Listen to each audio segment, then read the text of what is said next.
Welcome to today's Explainer. Have you ever stopped to wonder if the absolute cutting edge of modern quantum physics and the most ancient philosophical texts known to humanity might actually be telling us the exact same story about reality? It sounds crazy, right? But today we are diving deep into a truly fascinating convergence. We're looking at how modern science and Advaita, Vedanta, and ancient non-dualistic Indian philosophy intersect, and more importantly, we'll see how merging these ideas can serve as the ultimate guide to the art of living peacefully, giving you clarity in your actions and helping you excel in a modern life that is so often full of doubts and struggles. Let's get into it. So, let's start with a big question.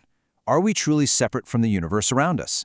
In our fast-paced modern lives, it's incredibly easy to feel totally isolated.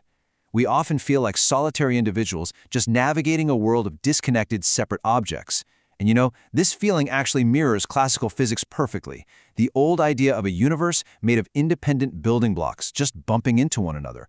But what if that nagging feeling of separation is nothing more than a stubborn illusion? That brings us to Section 1, the illusion of separation, or waking up from Maya.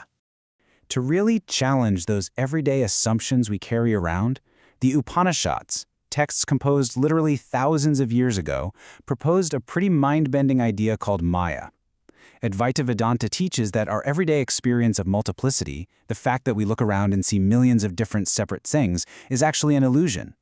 Now, it doesn't mean the physical world isn't real in a practical everyday sense. It means the fundamental nature of reality isn't divided. Underneath the surface, there is a profound, indivisible unity. Everything is an undivided whole. So the natural question is, if we aren't separate, what exactly are we? Moving right along to Section 2, the ocean and the drop, understanding Brahman and Atman. To help us wrap our heads around this unity, ancient sages used some incredibly beautiful analogies. Take the concept of Brahman. In Hindu belief, Brahman is the infinite, changeless essence of everything in existence. Think of it like a vast, boundless ocean. And then you have Atman, which is your individual soul, your deepest spiritual essence. The profound realization here is that Atman is just a single drop of water from that vast ocean, and it contains the exact same qualities as the whole ocean. You aren't just sitting passively inside the universe. The fundamental essence of the universe is actually within you. You literally are the ocean in a drop. This interconnectedness is brilliantly illustrated by the cosmic tree metaphor. Think of all creation as a massive, sprawling tree. The root system is the unseen Supreme Spirit, often represented as Krishna. The sturdy trunk is Brahman, the absolute reality. Growing out from that trunk are the branches, which make up the entire cosmos, while the leaves represent the holy books of knowledge. And the fruits and flowers? Well, those are the individual souls, us. We are quite literally the fruits of the exact same cosmic root. Nothing is truly isolated from the source. All right, on to Section 3, the quantum revelation, where science shakes the classical world. Now I know what you might be thinking. Okay, this is gorgeous philosophy, but what about hard science? Well, buckle up, because in the 20th century, modern physics completely blew apart the classical view of independent objects. Enter quantum entanglement. This is a real, observed phenomenon where particles become so interconnected that the state of one instantaneously influences the other, even if they are light years apart. Albert Einstein famously called this spooky action at a distance because it completely defies classical logic. But what it tells us is absolutely crucial. At a subatomic level, separateness is a total myth. The universe is actually a highly interconnected web, directly echoing those ancient ideas of interdependent unity. And it gets even wilder. Quantum mechanics also gives us the observer effect.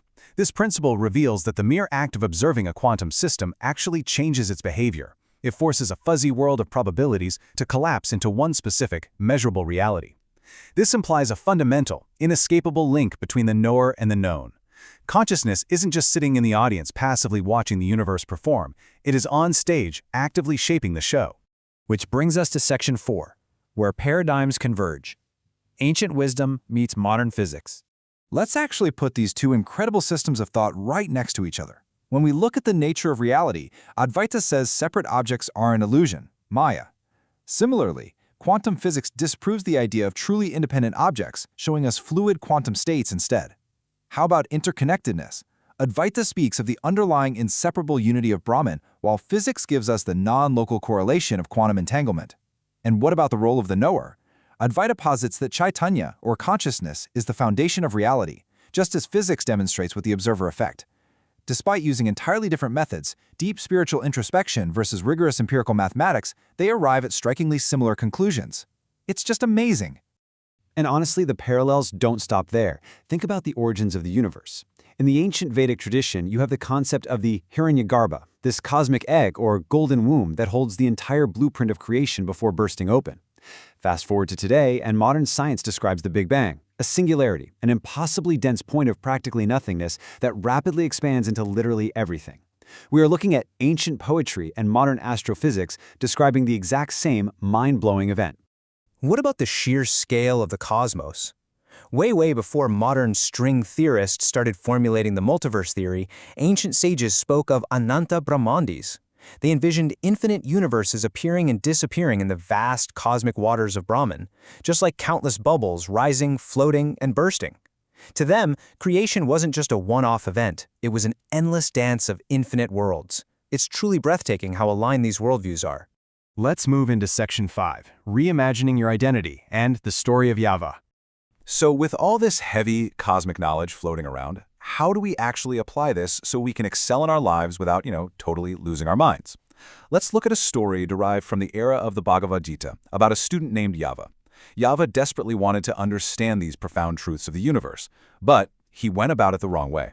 He thought he could force the knowledge by torturing his body with intense physical austerities. He tried to conquer the universe through his own rigid ego, pushing himself to the absolute physical brink. But then, the king of the Devas, Lord Indra, stepped in with a reality check. He told Yavya, austerity is not the way to learn. The path is study and study alone. Drawing deeply from the wisdom found in texts like chapter 17 of the Bhagavad Gita, this realization points us directly to the profound concept known as Indra of net. This is basically the ultimate ancient metaphor for quantum interconnectedness. I want you to imagine a vast, multidimensional net stretching across the infinite universe, and at every single crossing point of this net, there is a multifaceted, glittering jewel. If you look closely at just one jewel, you see the reflection of all the other jewels in the entire net.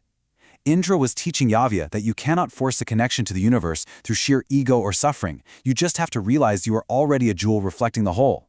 True understanding comes from naturally shifting your perspective, not fighting against yourself. And finally, Section 6, Living an Interconnected Life. Let's get into some practical takeaways. So, how does knowing all of this actually give you clarity in your thoughts and actions? How is it a guide to excelling in a life full of struggles? Well, when you truly internalize Indra's net and the quantum reality that we are not separate, your empathy naturally skyrockets. Because suddenly, harming someone else is literally harming a reflection of yourself. It also grants you incredible psychological flexibility. When you drop those rigid, ego-driven definitions of who you think you are, you bounce back from daily struggles so much faster. It supports holistic health by inextricably linking your mind, body, and consciousness. Ultimately, merging modern science with this ancient, non-dual wisdom becomes your most practical guide to the art of living peacefully and harmoniously. I want to leave you with this one final provocative thought. How will you treat the world tomorrow, knowing you are entirely connected to it? Think about it. If the boundary between you and the universe is just an illusion, if quantum physics and ancient mystics both completely agree that you are intimately, beautifully woven into the very fabric of reality, how does that change your very next action? Carry this interconnected, non-dual awareness with you.